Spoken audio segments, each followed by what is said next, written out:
Hello, it is Foundation Friday, 9/11, 2020, and today we are remembering the Twin Towers, 9/11, 2001, and all the lives lost and all the courageous self-responders, first responders, I'm all into the psychology of winning already. Let's get right to it.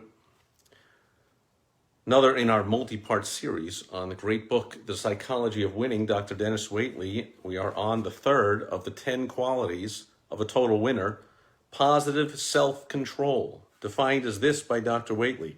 Winners make it happen, losers let it happen.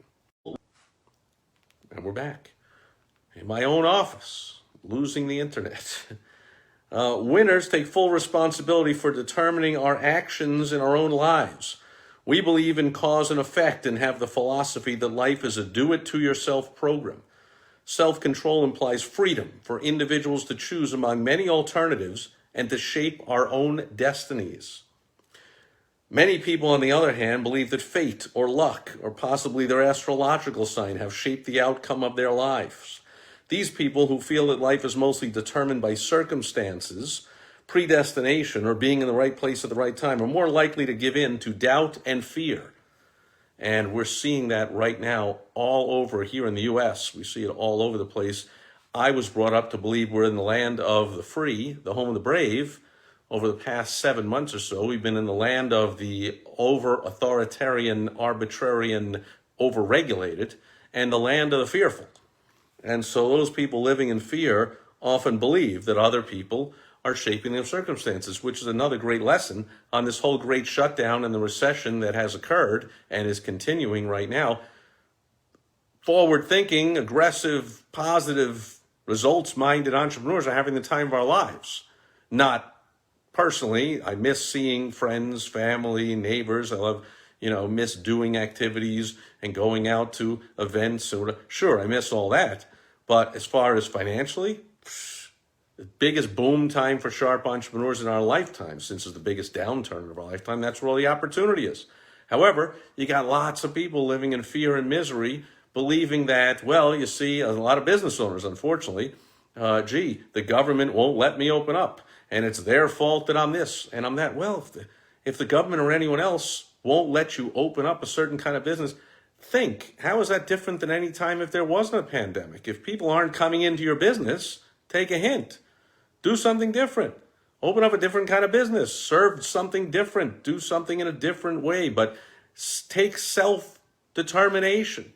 Take responsibility for your own results. And stop with the blaming and the but and the you don't understand, Steve. And I know lots of people watching this are probably sitting there going, yeah, but Steve, you don't understand. My governor, my mayor, my this, my that. It's this and that. It's happening to me, happening to me, happening to me, happening to all of us.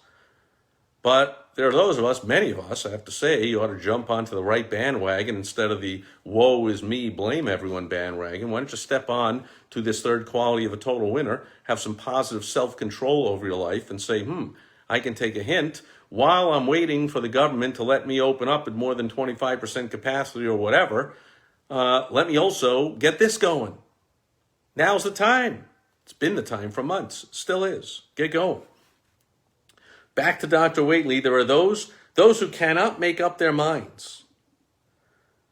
I'm jumping a little ahead here. He says, people who are aware that they exert control over what happens to them in life are happier and are able to choose more appropriate responses to whatever occurs, while those who cannot make up their minds for fear of making the wrong choice, they vacillate in indecision. They simply do not achieve their goals, a requisite for success. I do strategy sessions and interviews all day long for people to join one of my high-end masterminds or get one of my lead generation machines, revolutionize their business, their lives. But, I say no to about 80% of the people that apply, that want my help, that are requesting me to do all this for them.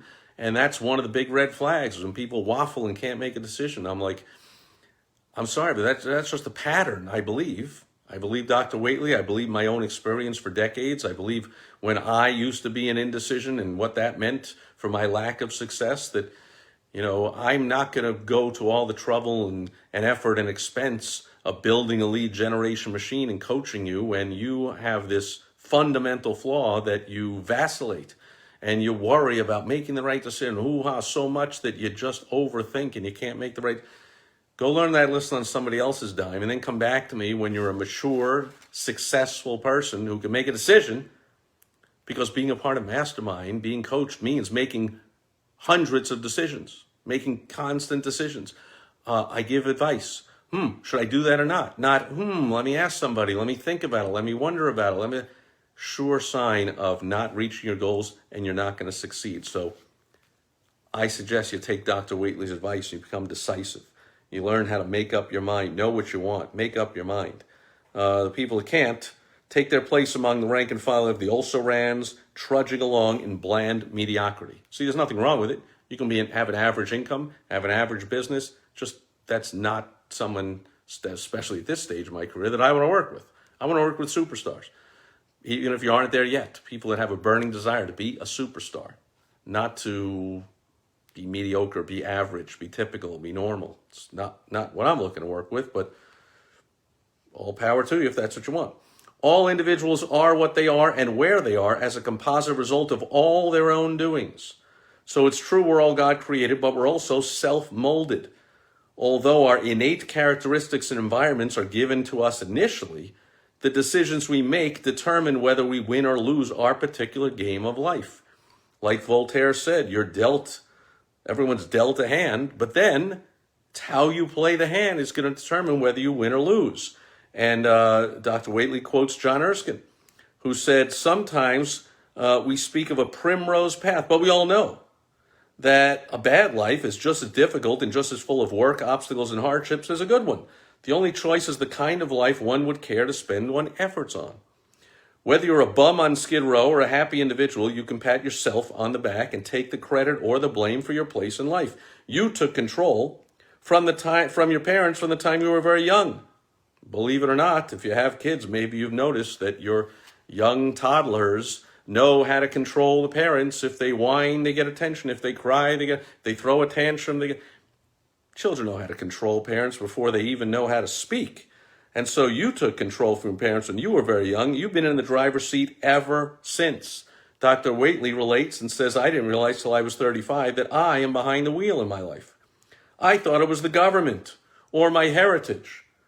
I used to think that as a Gemini, I was destined to be creative but non-specific. I should have taken a hint from one of my daughters when she was only 11 months old, and he tells a story of her not wanting to eat the baby food he was giving her, and she was in control of that.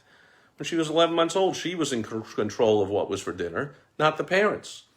There's a disturbing trend among young parents all over the United States today. This book written decades ago, still true today, and it's not just kids now, it's adults. You see them rioting all over the street, these entitled, everyone gets a trophy, being told your whole life you're a winner, you're good no matter what you do. So these unemployed anarchists have nothing better to do than go out and they have nothing constructive to add to anything. They just want to go destroy. Like, wow, that's a disturbing trend, is it not? And that comes, as Dr. Waitley says, from when they were babies and little tots. He points out that it's especially noticeable on cross-country trips aboard commercial airlines when parents can't control their kids. Parents can't control their kids in stores, in restaurants, on planes. Some parents can, some others. Parents who subordinate their lives to their children, regardless of age, are irresponsible. I saw something that said 60-something% of kids in their 20s are now living at home with their parents. Irresponsible. My father kicked me out when I was 18. Parents who subordinate their lives to their children regardless of age are irresponsible and will find that their children will have difficulty later on facing the realities and responsibilities of life outside the demand system they enjoy at home. And that's what we see all over America right now in the streets, that these entitled, spoiled kids who were brought up irresponsibly by their parents to think they're in control and they can demand whatever they want, are learning in the real world, holy crap, suddenly I can't demand whatever I want. They wail and cry, no one will give me a job. Well, no one gives you anything. Go get it. Go make yourself more valuable. Yeah, but I have a college degree in whatever, and I'm a barista in a coffee shop at minimum wage. Whose fault is that? You're holding a device in your pocket that you use to videotape your rioting and looting and destruction and abuse and assault of people, but instead you could be on it, gaining knowledge, gaining skills, gaining experience, make yourself more valuable. Then you can get hired, or you can start your own business even better and completely be in charge and determine your own outcomes in life and your own future. But no, we'll just go sitting on Wall Street for months. Or now we'll just go from city to city, rioting and destroying things and demanding that people give us things. Well, with the next generations seeing what's going on today, if parents don't say, hey, do you see that? Boy, those parents were bad parents. I'm going to be a better parent of my kids. I'm not going to give in to all their demands when they're kids, so they become like this now. You see these rioting, spoiled, rich, white kids all over claiming they care about black lives. They don't care about any lives. They don't care about anything but anarchy, but their own power and their own ends. And that's a failure principle. It is certainly not anything, anywhere near any form of winning. So am I saying that you are some rioter out on the street? Of course not. If you're watching this video, hopefully you're an entrepreneur, or at least a business owner managing a single business. It's up to you. Stop the excuses, stop looking around, stop the blaming, and say, what do I have to do to make it happen? Yeah, it's tougher now than it was before. Okay, it's tougher now because of my mayor or my governor or my whatever authoritarian, arbitrary rules there are and phases and whatever's going on. But okay, it's tougher. But I still refuse to let that stop me from succeeding. If that's your self-talk, then you're on the road to positive self-control. And that concludes this part of our multi-part series on Dr. Dennis Waitley's fantastic book, The Psychology of Winning. Highly recommend it. And if you don't want to spring for the 10 or 20 bucks, you can check back here every Foundation Friday for another section, another segment, another episode based on the psychology of winning. That'll do it for Foundation Friday 9/11/2020. Over and out. Catch you tomorrow on Social Media Saturday. Thanks for being here today. Bye-bye.